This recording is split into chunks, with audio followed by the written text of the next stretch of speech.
Welcome back to Old Homes Restored. I'm Sean Pratt. The main floor of the 1916 farmhouse we're visiting today looks much as it did when it was built. The original millwork and pine flooring complement the light and airy living room and dining room.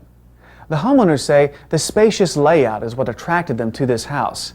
That's definitely not the case in the Craftsman-style house we're about to visit. Though the home is big on the outside, the owner found that it was just too cramped on the inside.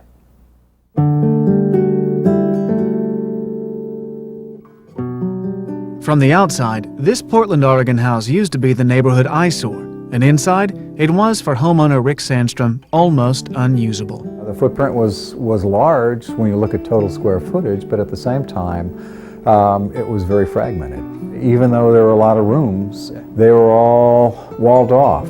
There was no feeling of expansion, no flow to it. I mean, you're always pausing to open a door.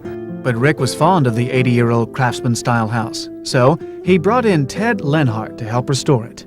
Most of the craftsmen that I've had experience with around the United States have notorious layout problems inside because the bedrooms and kitchens and bathrooms tended to be very small.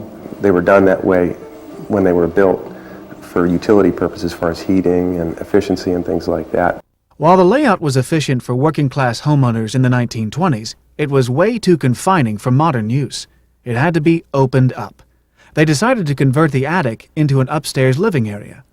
The trick was to add the new second floor without ruining the classic low-lying profile. We wanted to keep the character of the house, and we felt that if we kept the same roof line, same angles, but going up a little bit, that would make a usable upstairs, we'd have the best of everything. And so we knew what we wanted, but we didn't know how to get there. And so what we decided to do was to try to keep this wall plane as low as possible and let the roof carry most of the architectural weight from the outside. They opened up even more space by using a scissors truss to get this high vaulted ceiling. And this nook? Originally, they planned to wall it off and turn it into a storage area. Instead, they asked themselves a question. Why don't we keep the original windows and put in like a reading nook? It's been kind of a centerpiece of this room, and it's the dog's favorite look at. Apparently, the dog was also pleased with the new main stairway. This was a very narrow stairway, and even the dog was afraid to go up and down it. It just opened this entire room up. Now there was plenty of room to walk, whereas before you literally had to walk through a door, open another door, step in, take a right, and go upstairs. Whereas now it's just a straight shot.